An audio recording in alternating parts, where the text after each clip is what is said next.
Hi guys, it's me, Nolan again. Today I'm going to be showing you how to build Lego Super Mario.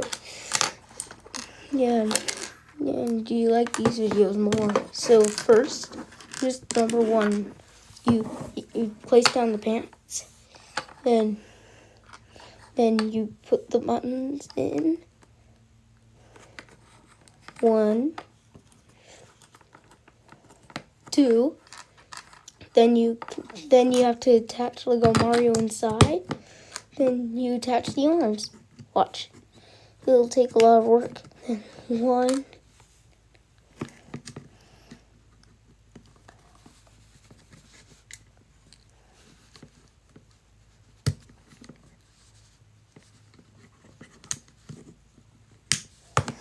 2.